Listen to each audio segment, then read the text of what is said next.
Kim and I met about 7 years ago and quickly became friends. We both grew up in the Midwest, where we were God-fearing Christians who put only God before family. We enjoyed going to church every Sunday and making plans for our future. I was a successful engineer with a promising future, and Kim sold accounting software for a large technology firm based in Atlanta. Before we got married, my mom and dad bought me a 3-bedroom house after I graduated from college. They made a lot of money and wanted to share their success with others while they were still alive. Most people pass on their earthly possessions when they die, never being able to enjoy the happiness of the gifts they can give during their lifetime. Mom and Dad shared their blessings while they were still alive and enjoyed their shared happiness. Kim and I got married a little over 5 years ago and have been on a perpetual honeymoon ever since. Our sex life was great, and we made love at least 4 nights a week. We were soulmates, and all our friends were sick of how close and loving we were to each other. We were lucky enough to give birth to 2 beautiful blonde twin girls, and after their birth, our lives changed for the better. We devoted all our time to raising the girls and making sure they had a loving home. We had a lifestyle that others might consider boring. We ate at home most evenings, went out on Friday and Saturday nights, and went to church on Sunday.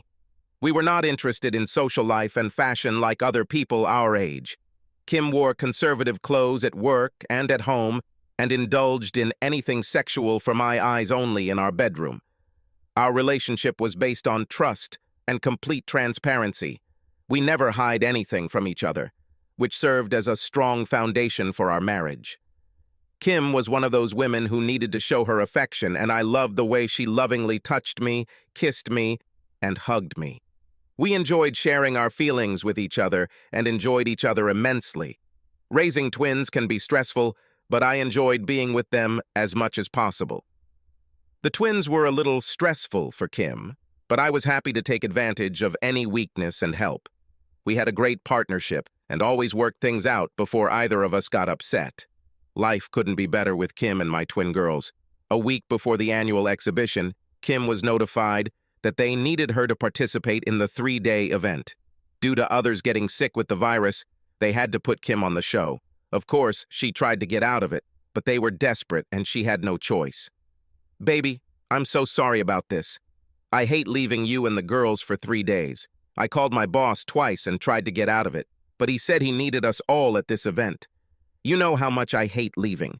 I watched her pack for the trip and reassured her that we would be fine for a few days and that we would miss her. But we were there to support her. I helped her with her luggage and carried it to the limo the company had hired for the ride to the airport. Like I said, we had a perfect marriage, and I trusted her completely. I have never seen her flirt or act anything other than the perfect, loving wife. We had a completely transparent marriage, and we told each other everything. We shared our love for our children and did everything together. This is why the text I received from my colleague and friend was difficult to believe and process. It was the second night of the show when I received a message from my colleague Greg, who was at a cybersecurity event in Atlanta. "David, how's your weekend going, mate?" "I enjoy my girls." "Kim is at the exhibition, and here I am spending time with my favorite girls." "Aren't you at the security conference this weekend?" "This is true." "You said Kim was at a trade show, right? Do you know which one?" "Well, yes, it's in Atlanta this week, but I'm not sure about the name of the exhibition. Her company displays its products at the convention center." "Why did you ask?" "I'm having dinner with my group, and why are you sitting?" "This is true. What are you trying to tell me, Greg?" His message came with 2 photos and a video. I sat frozen with fear. The first photo was of my wife in an outfit I had never seen before. It was the shortest dress I've ever seen. The plunging neckline showed off her massive breasts, pumps I didn't even know existed. Her hair and makeup were flawless, and she looked stunning. In fact, I have never seen her look so sexy in my life. When I saw the first photo, I was convinced that it was a similar woman, someone who looked like Kim, but it couldn't possibly be her. I laughed to myself, thinking, I wish Kim would dress like that someday, but that's not my wife. I stopped laughing when the next photo came out, which was a close-up of her sitting very close and kissing next to Jonathan, one of her bosses she worked with. I sat there in shock, not moving, not even blinking, until the next photo appeared. It was another close-up of her smiling and looking into Jonathan's eyes. My heart stopped when I saw this message, but I tried to convince myself that there was a good explanation until a few minutes later when the next message arrived. It was a short video of my wife kissing Jonathan with her arms around his neck and his hand on her right breast. That's when my head exploded. At that moment, I felt my whole world collapse on me. Tears of pain rolled down my face as my heart raced, and I felt nauseous. A message has arrived. Friend, are you okay? What should I do? Can you see her right now? Yes. I'm going to call her right now and just check on her. I dialed her number and heard the phone ring several times before it went to voicemail. I left her a message saying we missed her and just wanted to talk to make sure she had a good night. I called Greg.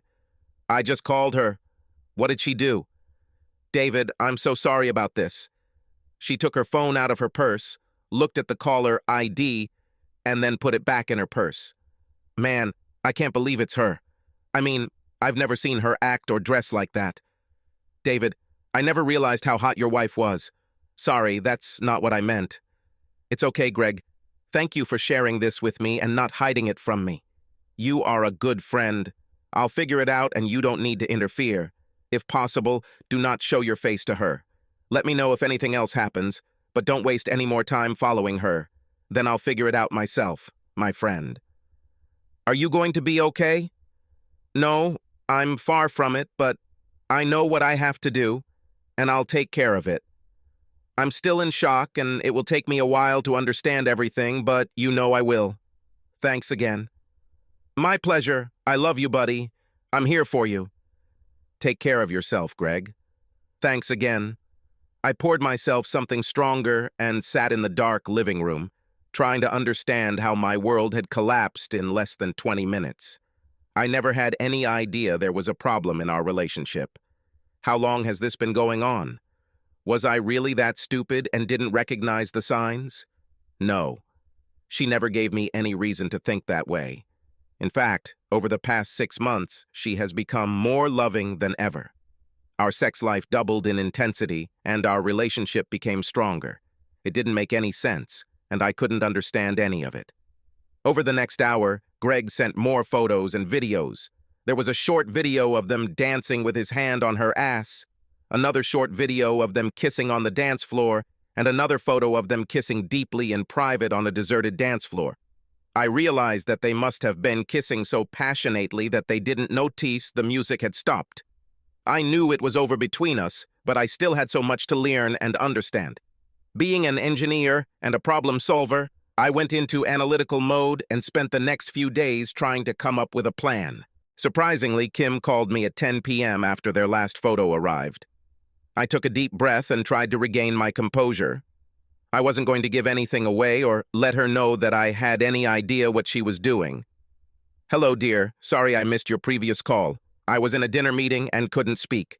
I miss you so much, baby, and I wish I could be there with you, under the covers, kissing all of you. I miss you too, Kim. I love you so much and thank you for calling.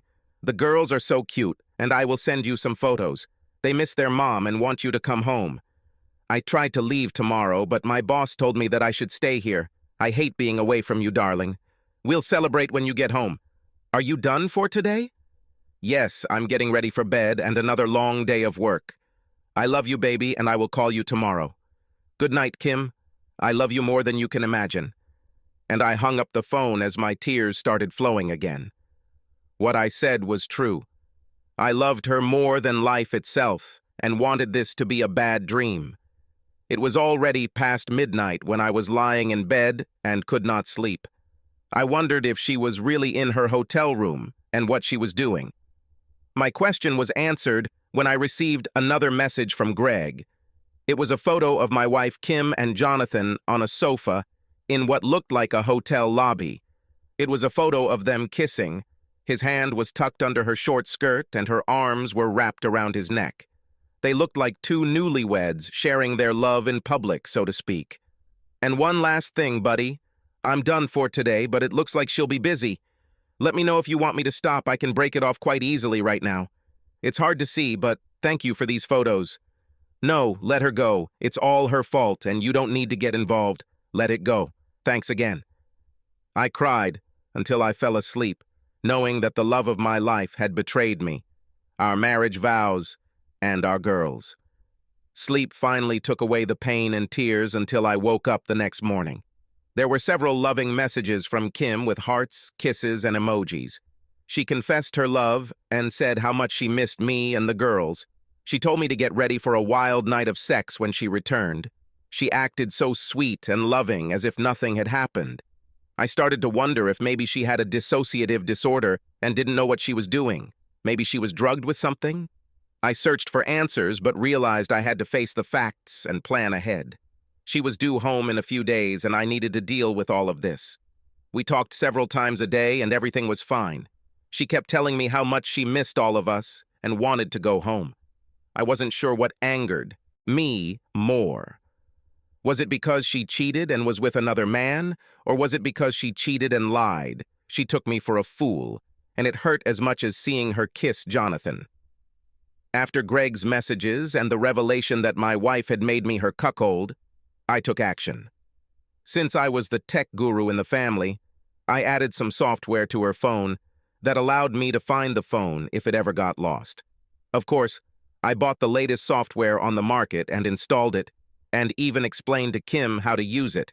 This software package also included a voice recorder for recording voice, text, and email, with automatic upload to the cloud if activated. Let me be clear, I didn't install this software on my phone to spy on her, but it turned out to be useful.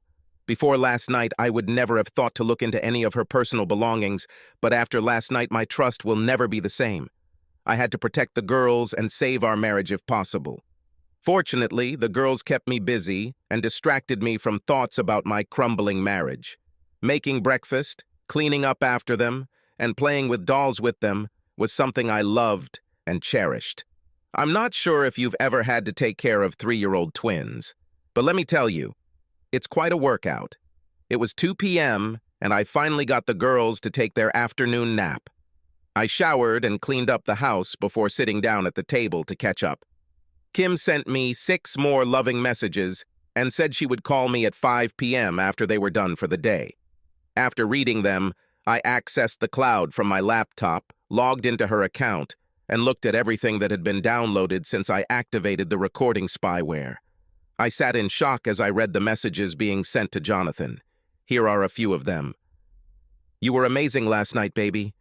I can't wait to be together again tonight. Thank you, kitten. I liked it too. Can we go back to my room after we finish before dinner? Absolutely, but I need to call my husband before we go. I should be ready by 5:15. Does hubby have any idea about us? Of course not. He knows I love him, and I'll make sure he keeps thinking that. What we do is something he never needs to know about. We've kept it a secret for over 6 months, and he has no idea. I know how to handle him, don't worry. I had to stop reading because my anger was becoming all-consuming. Kitty? Did he call her kitten? That's what I called her when we had sex and made love. Did she give him that too? Was I really that stupid and had no idea? What kind of fool was I?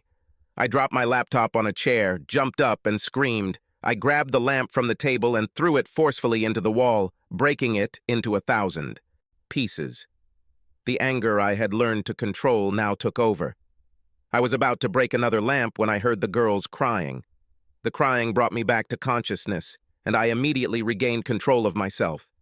I went into the bedroom and held both girls in my arms until they stopped crying and calmed down. I let them play in the living room while I sat down on a chair with another strong drink after cleaning up all the glass, following my temper tantrum. In my opinion, the marriage is over and it's time to take action. I didn't have the willpower to listen to their conversations anymore or look at any of the other downloaded files, so I just let them accumulate in the cloud. I decided the best course of action was to play along with Kim, just like she played with me. I intended to act like a loving husband when I formulated my plan of action. My immediate plan was to contact a divorce lawyer, a private investigator, and figure out a way to maintain custody of the girls. Girls were my main concern, and the only thing that mattered to me in this world. Hi, baby. How are the girls doing? They miss their mommy. Oh my God, they are all I think about all day long, and of course you too. I can't wait to hug you when I get home. I'm going to give you the warmest kiss you've ever received. I played along. Oh baby, I think about you all day, and I can't wait to hug my loving, sexy wife. Soon, baby, we'll be together again. Somehow I held it together, and the call lasted exactly 15 minutes. At 5:15, she ended the call and said, I love you, David. I need to go now. The bus leaves back to the hotel, and I need to leave. I'll write to you later. I love you. Another easy-to-tell lie. She was definitely good at it. I love you too, baby. More than you'll ever know. The pain of her lies and deceit has now been replaced by contempt, anger, and revenge. I was going to destroy this woman and make her pay for her lies and deceit. I truly loved this woman with all my heart, and it was the hardest thing I have ever had to do. I met her at the airport, and she hugged me and kissed me just like she promised. Either she was a better actress, or she really loved me that much. Was she just using Jonathan for sex? I continued to be confused by her antics. She spent an hour with the girls and enjoyed being with them. That night in bed, she was overly affectionate and repeatedly told me how much she missed me and the girls, and she hated that she was away from us for so long. She said that all she thought about was being with me like this, now, in bed, holding each other. She was gentle, loving, and completely different from the woman who was at the fair. I was loving too, and I really enjoyed being with her that way. It felt good, and I wanted it to be real because being with her is how I wanted to spend my life. But I knew it would all be over soon. I never let her know what I learned, and I gave her my love and satisfied her every night. Anyone who saw us would think we had the most amazing relationship and would be jealous of our love for each other. This went on for 3 months, and I tried to look for any signs of an affair, but there was nothing to point to. She returned home from work at the same time every evening, no unusual phone calls or text messages. I even thought that maybe it was all a mistake and everything would work out. Mr. Bryce, a private investigator, called me and made an appointment for the next day. I drove downtown to their office and sat in their conference room. Good afternoon, David. Good to see you again. It's good to see you, Mr. Bryce. David, I wish I had nothing to report, and I wish I could tell you that you were wrong, but unfortunately, I have bad news. Are you ready to see our investigation? I sighed and said yes. I hoped for the best, but I also knew what was going on between Kim and Jonathan. Mr. Bryce produced a thick leather 3-ring binder and placed it in front of me. There were several sections with tabs labeled text messages, voice transcripts, video calls, phone call transcripts, and photos. Mr. Bryce, before we reveal this, I am very confused because for the past 3 months, I have been closely monitoring her movements and schedule, and this is nothing unusual. She was the perfect wife and lover, and nothing makes sense. Well, let me walk you through this and see if anything clears up. I stopped looking at cloud files because my heart couldn't handle the texting and prayed for the best. Of course, this was not meant to be. There were more than 75 pages of text messages, 25 pages of emails, 75 pages of time-stamped photos of them going in and out of hotel rooms together. There were over 82 video calls and 50 pages of phone conversations. Kim and Jonathan have been visiting this motel at least 4 times a week for the past 3 months. You can see their photos every day at 1 p.m. They spent an average of 2 hours together during each visit. It seems that for the past month there have been 2 men who have been visiting your wife 4 times a week.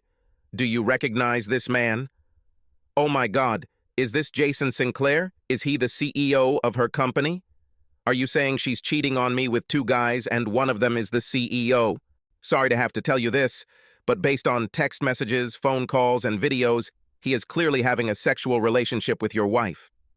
The video call labeled balcony actually captured him making love to your wife as she leaned over the railing. I think they felt untouchable and didn't realize they were being filmed. Our 8K video captured close-ups of their faces, and our audio captured them as well. He played the video on the 80-inch display. There was Kim, my wife, leaning over the railing with her CEO standing behind her. I felt nauseous. I had to leave the room for a few minutes to recover. I went back to the conference room and forced them to continue because now I wanted to see what she was doing. The video marked Balcony 2 shows your wife with Jason and Jonathan at the same time. I'm so sorry I have to show all this, but since they were in public, you can use these videos if you decide to continue with your divorce and custody battle. I sat with my mouth open in amazement. I still found it hard to believe that it could be Kim, and I prayed that this would all turn out to be one huge mistake.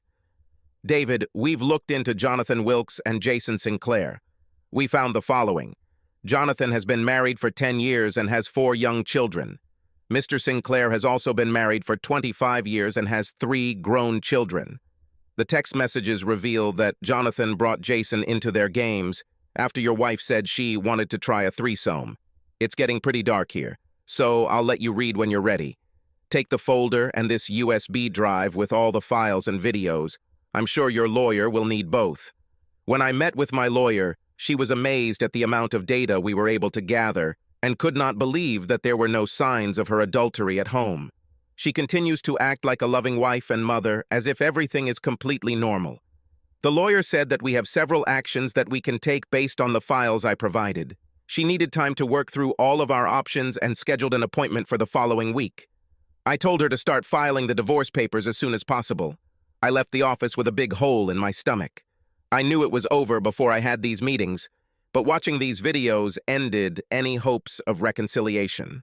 Still confused, I asked myself, who was this woman? After the girls went to bed, we sat on the couch and watched an old movie I picked up on Netflix called Unfaithful. I heard it was a good film. Let's give it a chance, I said, pressing play. Since the film was about cheating spouses, I planned the conversation in advance. During the movie, I told Kim that there was a girl in my office who had been hitting on me for the past few months. You can imagine me with another woman, I said, laughing. She looked at me with narrowed eyes. Really, who? If I catch you even thinking about being with her, I'll leave. You understand? You belong to me and no one else, she said, with a serious expression on her face. Even though I tried to remain cheerful, she wasn't fooling around. She made it clear that she would not tolerate any deception. I couldn't believe how angry she was about this, how hypocritical one person can be. She got angry about it while she has sex with 2 men every day behind my back. Unreal. This is driving me crazy, David. Why didn't you tell me about her before? What is her name? Kim, relax. She is an intern, a young girl who loves to flirt. I completely ignored her. What about you, Kim? You are the most beautiful girl in your office. Are you saying that no one flirts with you? Of course not. They all know that I'm married and that I would never cheat on you. So, during our entire marriage, you never thought about being with another guy or did anything like that? I mean, even a friendly kiss. Have you ever cheated on me, baby? Now she was truly angry. Are you kidding me? Did you really just ask me that? I constantly tell you how much I love you. I am always with you, and I could never think of being with another man. You're an ass. I can't believe you asked me this. I apologized, I agreed with her, and continued watching the movie. I smiled to myself, thinking that she should have become an actress, because she was so convincing that I even doubted myself. No wonder she was so good at her job, I thought. After things had calmed down a bit, she pressed herself against my shoulder again, and I felt the time had come. I picked up my phone, opened the text app, and selected a photo of Kim and Jonathan kissing on the dance floor with his hand on her ass. I was looking at the photo when she noticed that I was distracted. What are you doing, David? Why aren't you watching the movie? Because what I'm looking at is more realistic? What are you talking about? I turned off the sound on the movie and showed her the photo. She froze and tried to say something, but nothing came out. I sat there, still looking at the photo, and said, "Wow, what a sexy kiss you're giving Jonathan." "I can explain. Where did you get this photo from?"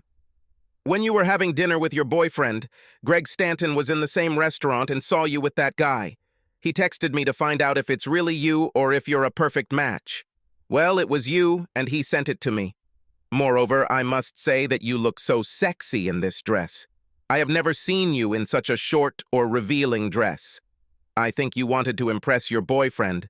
Oh, you were going to explain it."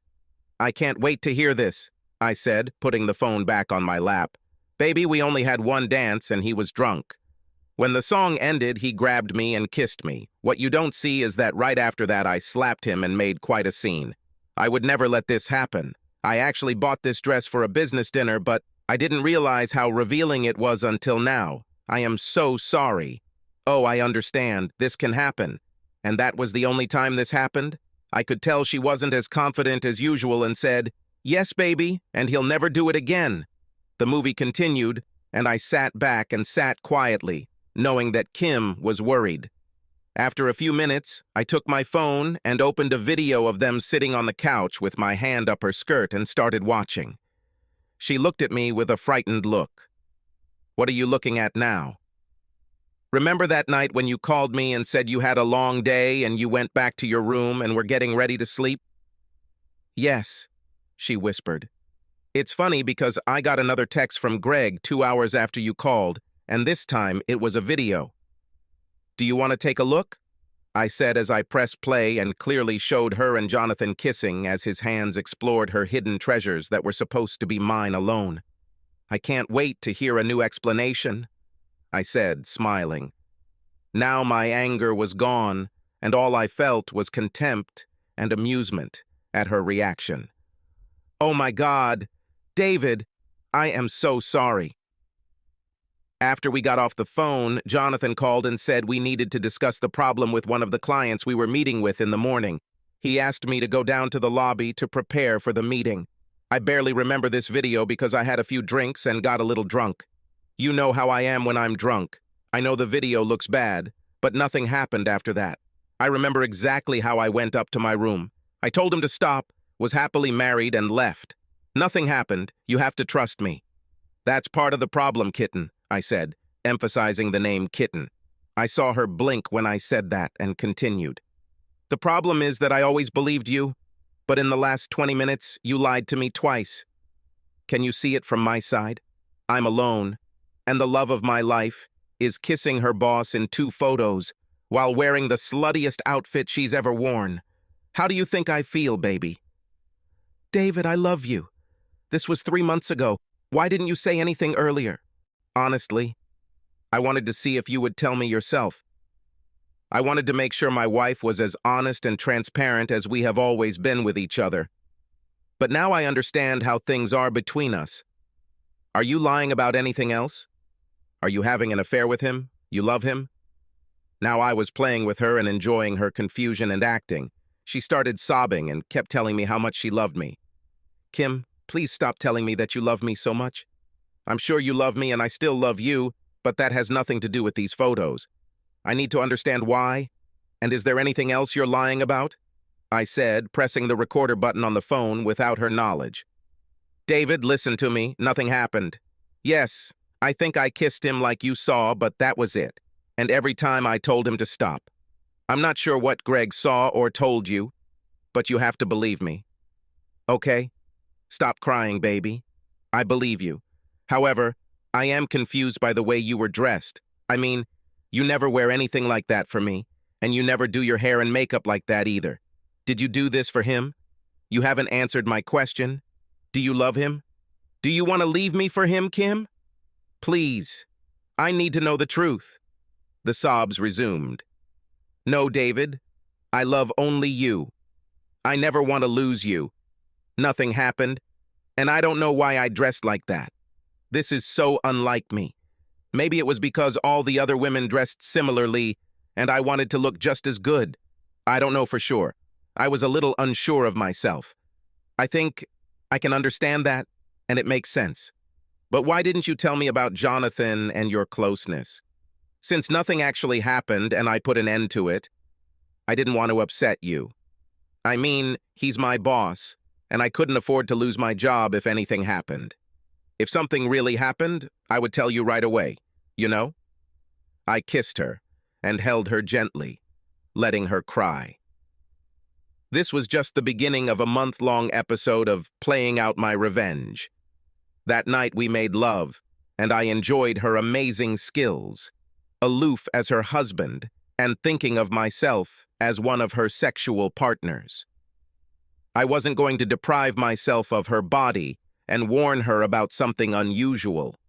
The acting here was impressive, but at that moment, I didn't care anymore. She was more passionate than ever, trying to convince me that I was her only love. This continued for the next few weeks, every night. Her acting skills were on point, and I just enjoyed the show. The next morning, I did go to the Cloud to see if she had any correspondence with Jonathan, and of course, she did not disappoint. Oh my God! Someone took photos of us at the fair and sent them to David. His friend was at the restaurant and saw me without David. I'm not sure if he knows, but the video showed us kissing. Holy shit. Now that you mentioned it, I remembered that some guy with a phone across from us was watching what was happening. But I didn't think anything like that. What did David do? Nothing. I convinced him that nothing happened and stopped you. He has no idea that I spent the night in your room. I convinced him it was alcohol and made amends. He is easy to convince. A few kisses and good sex is all I ever needed to give him. Be careful, baby. We agreed that tomorrow we will meet there at 1 o'clock in the afternoon, as usual. Cannot wait. Too much time has passed. I love you, baby. I love you too, kitten. This was the last message, and I sat in silence, thinking about all this. Yes, obviously, I was the biggest idiot in the world, but revenge is sweet, and I walked the scorched earth. But I took the time to enjoy Kim's antics and see how many more lies she would tell. The first thing I did, of course, was take care of my financial situation, transferred funds, closed accounts, and so on. I left my main Visa card open and lowered the limit to $2,500 to control any damage it might cause. Since Kim had no idea how upset I was, she never thought I would change anything. I confirmed to the lawyer that since the house belonged to me before marriage, I would not have to leave the house once she was notified. Of course, I prepared the infamous email that I eventually sent, including video, text messages, and photos, to all of her friends, family, and work colleagues. I also created duplicate 3-ring binders from my personal account for Mrs. Sinclair and Mrs. Wilkes to share their pain. I would post this at the same time everyone is notified and cases are being filed. I asked my lawyer to prepare to file public civil lawsuits against both Jonathan, her boss, and Jason, the CEO of the company. Since the company was one of the largest technology companies on the East Coast, my lawyer was thrilled to have the CEO involved. We were going to make them a settlement offer before going public with how the CEO and managers were sexually harassing their employees. We worked with child guardian services attorneys to obtain full custody of the children and prepared the documents, file, and binder for the investigation. Over the next few weeks, everything seemed normal. We loved children and spent time together every day as usual. We went to dinner and discussed everything, avoiding the big elephant in the room. I'm sure my silence on the matter drove her crazy. Not knowing what I was thinking must have been exhausting.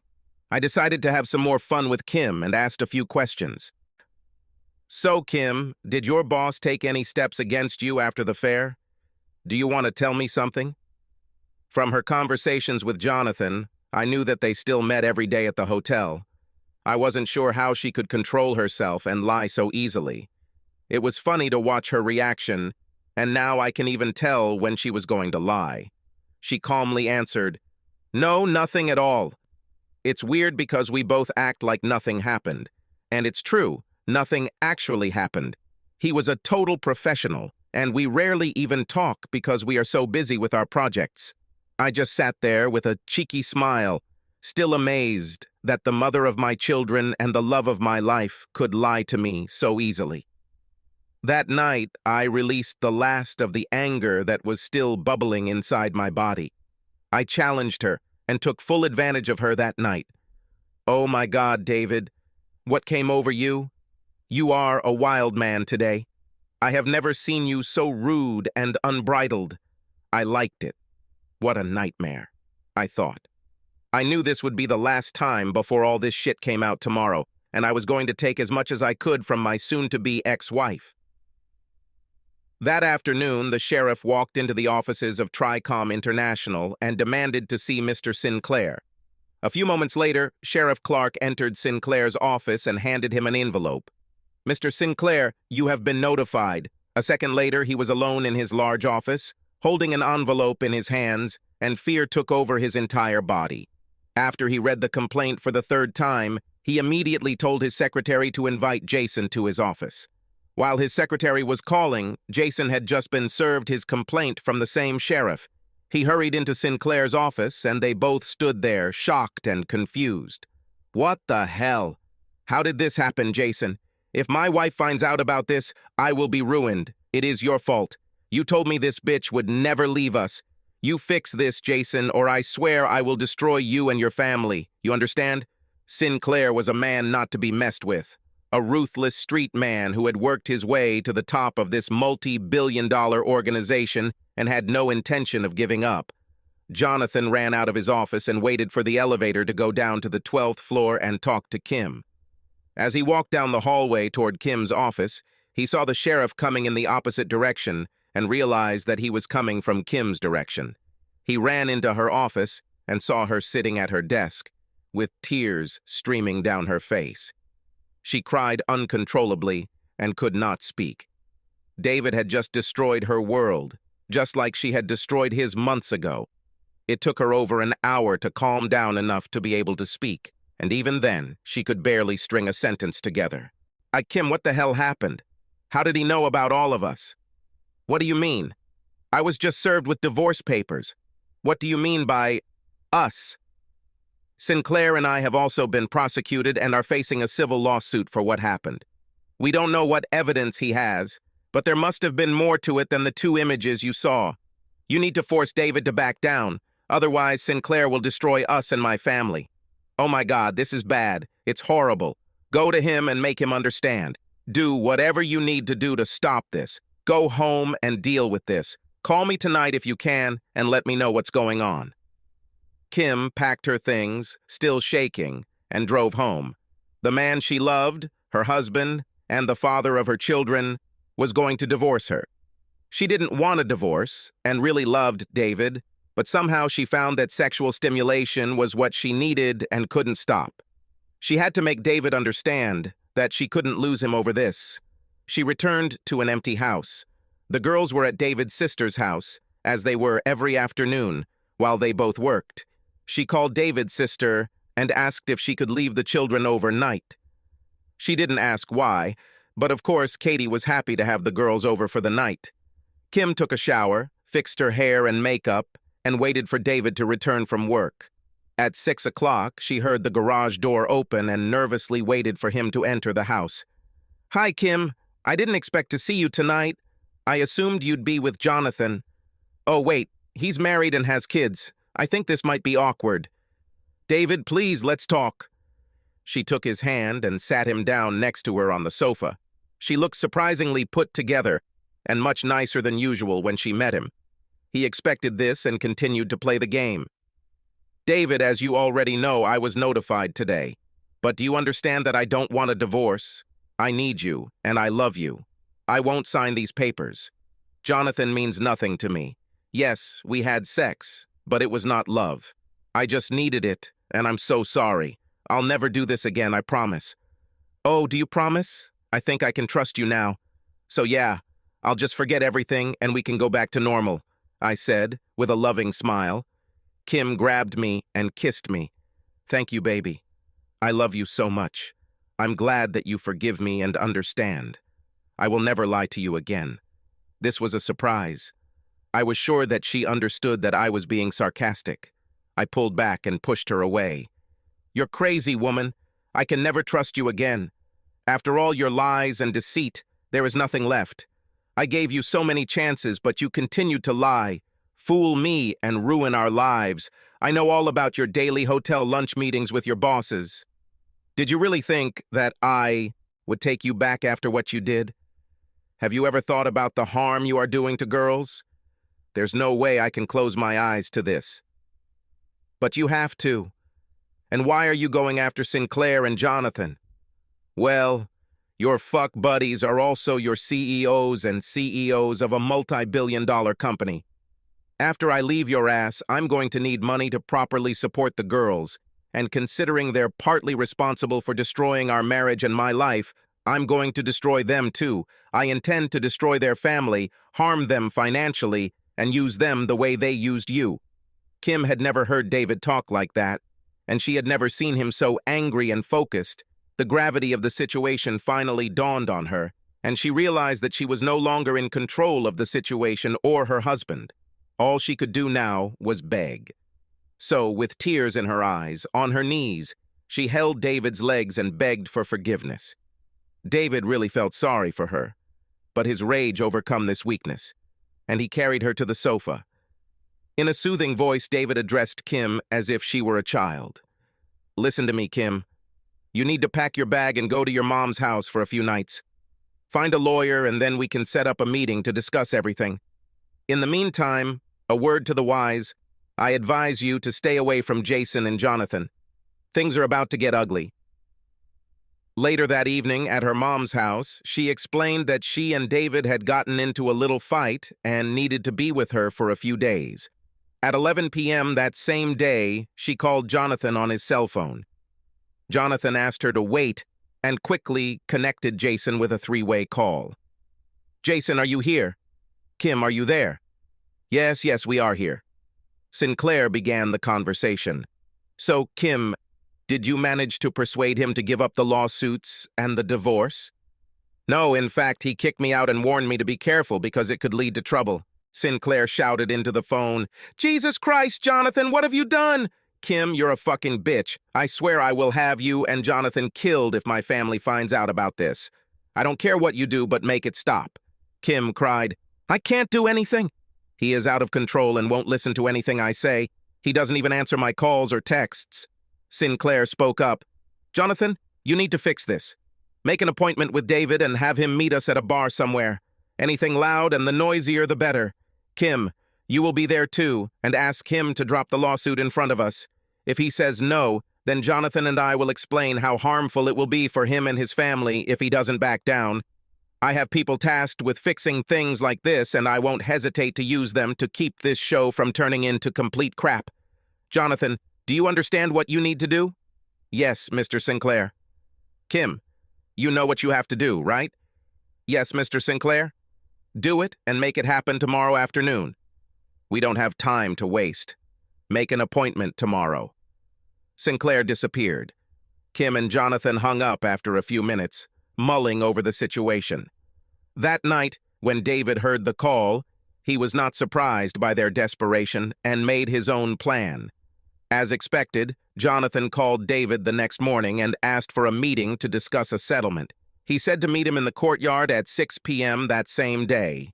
David agreed, and at 4 p.m. he was in his private investigator's office, preparing to meet with Jonathan. They have used the latest technology with noise-canceling technology to focus on the frequency of the voice and get clear sound, even in noisy environments. A private investigator will also be there to film the meeting as a stand-in for the event. David entered at 6:15, deliberately making them wait for him and adding a little extra time for the private investigator to locate his video camera. David saw Kim and approached the group. Kim, I'm surprised to see you here with your boyfriends, but I think we know what your alliance is. Gentlemen, what can I do for you? Why are we here? Sinclair spoke. David, I'm Jason Sinclair, and I asked for this meeting. Sinclair, you look completely different in real life. These videos don't do you justice. I can't say that I'm pleased to meet you. Yes, that is exactly why we are here. This is Jonathan Wilkes. Jonathan, the man who had sex with my wife and destroyed my marriage. I can't say I'm pleased to meet any of you. Sinclair spoke up. I don't blame you for your anger. Believe me, If I were you, I don't know what I would do, but whatever it is, we need to discuss something. Come on, what's on your mind? Said David. We want you to drop the lawsuits you filed against me, Jonathan and company. Funny, that's all? Oh no, sorry. I can't do this. Someone has to pay for taking away the most important thing in my life. Looking at Kim, he added, the only woman I have ever loved and the mother of my children.